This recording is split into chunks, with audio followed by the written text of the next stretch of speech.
Hello students, कैसे हैं आप सब। आई होप आप सब बहुत अच्छे होंगे और आपकी पढ़ाई भी अच्छी चल रही होगी। आज का जो हमारा वीडियो है इसमें मैं आप लोगों को प्रेजेंट कंटिन्यूअस टेंस जो मैंने लास्ट वीडियो तो बनाया था उसमें मैंने कवर किए थे पर कंप्लीट नहीं हो पाए थे। सो आज हम इन्हें कंप्लीट करेंगे और आज का हमारा टॉपिक जो है present continuous tense interrogative sentences है, उनको कंप्लीट करेंगे। फर्स्ट मैं बताने वाली हूँ कि प्रेजेंट कंटिन्यूअस टेंस की पहचान मैं ऑलरेडी आपको बता चुकी हूँ। इसकी लास्ट में रहा है, रही है, रहे हैं, ये जो वर्ड्स आते हैं हिंदी में तो आप जान सकते हैं कि वो प्रेजेंट कंटिन्यूअस टेंस कहलाते हैं। इसके रूल्स जो थे वो मैंने आपको बताए थे। आई के साथ आई एम लगाते हैं हम, यू वी दे के साथ आर लगाते हैं, ही सी इट अगर एक क्वेश्चन है तो उसके साथ इज लगाते हैं, और वर्ब की फर्स्ट फॉर्म में आईएनजी लगाते हैं, मतलब बी फोर लगाते हैं, बी फोर लगाते हैं, उसके जो ऑब्जेक्ट होता है वो लिख देते हैं। इस तरह से हमारा सेंटेंस कंप्लीट हो जाता है। हमने लास्ट वीडियो में अफर्मेटिव और निगेटिव सेंटेंस सीखे थे जिसमें नॉट आता है, नहीं आता है। आज का टॉपिक हमारा रहेगा प्रेजेंट कंटिन्यूअस के इंट्रोगेटिव सेंटेंसेस को। सो देरी ना करते, लेट्स स्टार्ट आवर वीडियो। सो हम आ चुके हैं अपने पेज पे, आप देख पा रहे होंगे present continuous interrogative sentences. Present continuous interrogative sentences, आइए देखते हैं। इंट्रोगेटिव सेंटेंसेस दो तरह के होते हैं।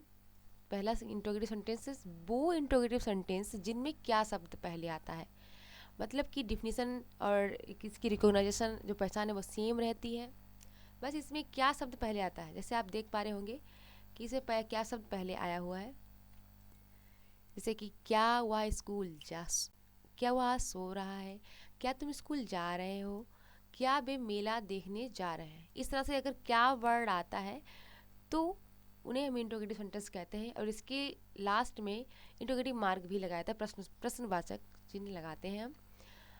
आगे देखते हैं। अब आप देखेंगे टाइप नंबर 2, वो इंट्रोगेटिव सेंटेंस जिनमें प्रश्नवाचक शब्द यानी कि बीच में दिया जाता है, जैसे कि कब, कहाँ, क्यों, कौन, ये जो बीच में आए हैं, कब, कहाँ, क्या, अब तुम्हें कौन पढ़ा रहा है, इसमें कौन शब्द बीच में आया है। तुम आज कहाँ जा रहे हो, अब तुम क्या कर रहे हो। ये इंट्रोगेटिव जो वर्ड्स हैं ये अगर हमें बीच में दिए जाते हैं, और कुछ इंट्रोगेटिव जो वर्ड्स हैं वो स्टार्टिंग में, जैसे क्या तुम, क्या अब मैं, अब क्या अब तुम पढ़ा रहे हो, सॉरी, क्या तुम पढ़ रहे हो। इस तरह से सेंटेंसेस आते हैं। नेक्स्ट देखते हैं हम आगे इंट्रोगेटिव सेंटेंसेस। रूल्स इसके देख सकते हैं, नियम रूल देख लेते हैं। रूल नंबर 1, वो इंट्रोगेटिव सेंटेंस जिनमें क्या शब्द पहले दिया होता है, ऐसे सेंटेंसों की को हिंदी से इंग्लिश में ट्रांसलेट करने के लिए निम्नलिखित रूल्स का फॉर्मूला प्रयोग करते हैं। जैसे सबसे पहले क्या लिखेंगे हम, सबसे पहले हम हेल्पिंग वर्ब लगाते हैं, इज़, एम, आर। उसके बाद हमारा जो सब्जेक्ट होता है वो यूज़ करते हैं। उसके बाद हम B1 प्लस ING, मतलब वर्ब की फर्स्ट फॉर्म में ING लगाते हैं। उसके बाद जो हमारा अवस्था है उसे ऑब्जेक्ट हम लिख। आइए जानते हैं कि इसकी क्या फार्मूला है। सो हम आ चुके हैं अपने फिर से नए पेज पे। आप देख पा रहे होंगे प्रेजेंट कंटिन्यूअस टेंस किसी भी प्रश्नवाचक वाक्य को इंग्लिश में ट्रांसलेट करने के लिए उपयुक्त फार्मूला में सबसे पहले कर्ता के अनुसार इस, एम, आर का प्रयोग करते हैं। यानी कि यदि कर्ता एक वचन जैसे ही अगर वह आता है, सी अगर लड़की होती है, इट या कोई किसी का नाम दिया हो, एक सिंगल मतलब व्यक्ति हो, तो आदि हो, तो सब्जेक्ट के साथ इज का प्रयोग करेंगे। सबसे पहले किसका लिखेंगे, इज को लिखते हैं। यदि कर्ता बहुवचन है जैसे वी, यू, दे आदि हो, तो ऐसे सब्जेक्ट के साथ आर का प्रयोग करते हैं। आप लोगों को पता है नंबर 4, आई के साथ सदैव एम का प्रयोग करता है। आपको पता ही होगा कि आई हमेशा अपने साथ एम ही लेती है। इसके बाद हम क्या लिखते हैं, सब्जेक्ट हमारा जो होता है वो लिख देते हैं। इसके बाद वर्ब की फर्स्ट फॉर्म में ING लगाते हैं। इसके बाद अपना कर्म लिखते हैं। उसके बाद जो अगर कोई शब्द और भी है सेंटेंस में तो हम उसकी इंग्लिश बना देते हैं। इस तरह से हमारे सेंटेंसेस बन जाते हैं। आइए कुछ उनके एग्जाम्पल्स देख लेते हैं। जैसे देखिए, क्या तुम रोज स्कूल जा रहे हो, इस सेंटेंस में क्या वर्ड पहले आया है और इंट्रोगेटिव मार्क भी लगा हुआ है। क्या सब जिस वाक्य में क्या शब्द पहले आता है, तो सबसे पहले हम सब्जेक्ट के अनुसार हेल्पिंग वर्ब का सबसे पहले प्रयोग करते हैं। जैसे कि यू इसमें तुम है, तुम के साथ हम आर का यूज़ करते हैं, तो सबसे पहले हम आर लगाएंगे। उसके बाद हमारा सब्जेक्ट जो है यू को ही लिखेंगे। उसके बाद हम जाना, यहाँ पे वर्ब हमारी है तो गो, जियो गो में जाना होता है, इसके साथ हम ING लगाएंगे। Go to school every day. इस तरह से हमारा ये सेंटेंस कंप्लीट हो जाता है। दूसरा देख लीजिए, क्या प्रिया गाना गा रही है।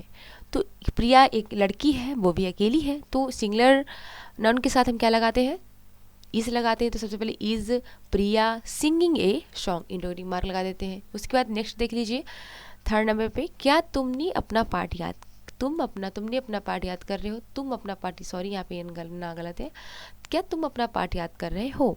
तो तुम के साथ आर लगता है, मैंने ऑलरेडी ऊपर लगा चुकी हूँ। तो are you learning your lesson. इस तरह से हमारे सारे सेंटेंसेस कंप्लीट हो जाते हैं। नेक्स्ट है, क्या वे किताब लिख रहे हैं। Are they writing a book. क्या मैं सो रही हूँ, एम आई स्लीपिंग। ये तो हो गए क्या वाले सेंटेंस। नेक्स्ट पे ये आपका कुछ वर्क है। अगर सच में अगर आप लोगों को ये सेंटेंसेस समझ में आए हैं तो प्लीज़ कमेंट बॉक्स में 2 सेंटेंस ज़रूर बनाइएगा प्लीज़। तो नेक्स्ट हम आ चुके हैं रोल नंबर 2 पे, present continuous tense interrogative sentences type 2। Present continuous tense के किसी प्रश्नवाचक वाक्य को इंग्लिश में ट्रांसलेट करने के लिए नियम क्या है, वो तो बता चुकी मैं ऑलरेडी बता चुकी हूँ आप लोगों को। उपयुक्त फॉर्मूले सबसे पहले प्रश्नवाचक शब्द देखते हैं। अगर क्या, क्यों, कहाँ वाक्य के बीच में आता है तो सबसे पहले हम उन वर्ड्स की इंग्लिश बनाते हैं। उसके बाद हम अपनी वही, जैसे कि हमने क्या में यूज़ करते हैं वैसे ही इज एम आर जो हेल्पिंग वर्ब हमारी वो लगा देते हैं। उसके बाद हम करता लिखते, करता IVU जो भी हो आपका वो यूज़ कर देते हैं। उसके बाद हम वर्ब की फर्स्ट फॉर्म में ING का यूज़ करते हैं। देखते हैं नेक्स्ट, इसे कुछ एग्जाम्पल्स देख लेते हैं। अगर आपको उन वर्ड्स की मीनिंग्स नहीं आती, जैसे व्हाट माने क्या होता है, व्हेन माने कब, वेयर माने कहाँ, और वाई माने क्यों, हाउ कैसे, हु कौन, विच माने कौन सा, हुज माने किसका, हुम माने किसको, यही जो वर्ड्स हैं WH वाले वही आते हैं सबसे बीच में। तो सबसे पहले हम इन वर्ड्स की इंग्लिश बनाते हैं। उसके बाद हम नेक्स्ट पहुंच पाए गए हैं अपने नेक्स्ट पेज पे। जैसे कि इसके कुछ एग्जाम्पल्स आप देख लीजिए। वह पिता के साथ बाजार क्यों जा रही है, डबल है, वह पिता के साथ बाजार क्यों जा रही है। तो आप देख रही है सबसे पहले क्यों, सबसे पहले कैसे लिखे, क्यों के लिखेंगे। वह आया है तो लड़की है, रही है तो इज का यूज़ करेंगे, इज यूज़ कर दिया, फिर हमने वह सी लगा दिया। फिर जाना, यहाँ पे वर्ब है going to market with her father. Ram की परीक्षा कब प्रारंभ हो रही है, सबसे पहले हम कब की इंग्लिश लिखेंगे। वैन राम अकेला है तो इसका प्रयोग करेंगे, is Ram's examination beginning. Next हम आते हैं, नेक्स्ट हमारा एग्जाम्पल है, तुम ट्रेन से क्यों जा रहे हो, why are you going by train. सबसे पहले देखो यहाँ पे हम क्यों की इंग्लिश लिखी हमने, और यू के साथ आर लगता है तो सबसे पहले हेल्पिंग वर्ब आर लगाएंगे, फिर यू हमारा करता है वो लगा दिया। Going by train. सपना सुबह अखबार क्यों पढ़ रही है, वाई इज सपना reading newspaper in the morning. Ram America में क्यों रह रहा है, राम अमेरिका में क्यों रह रहा है, राम अमेरिका में क्यों रह रहा है। Why is Ram living in America, वह कहाँ जा रहा है। Where is he going. तो इस तरह से आपने देखा कि ये जो क्वेश्चन वर्ड्स होते हैं सबसे पहले इनकी इंग्लिश लिखते हैं, उसके बाद हम हेल्पिंग वर्ब, फिर करता, फिर हम वर्ब की फर्स्ट फॉर्म में ING लगाते हैं, उसके बाद हम अपना ऑब्जेक्ट लिखते हैं। आई होप आप लोगों को वीडियो हेल्पफुल लगा। इस टाइप के सेंटेंसेस का के लिए भी कुछ वर्क्स है आप लोगों के लिए। अगर आप लोगों की इसमें से कोई भी क्वेश्चन दो सेंटेंसेस आप ट्रांसलेट करके ज़रूर बताइएगा। अगर आप लोगों को वीडियो हेल्पफुल लगा और अच्छे समझ में आया है तो thanks guys, thank you so much, thank you students, thanks for watching this video, thanks again.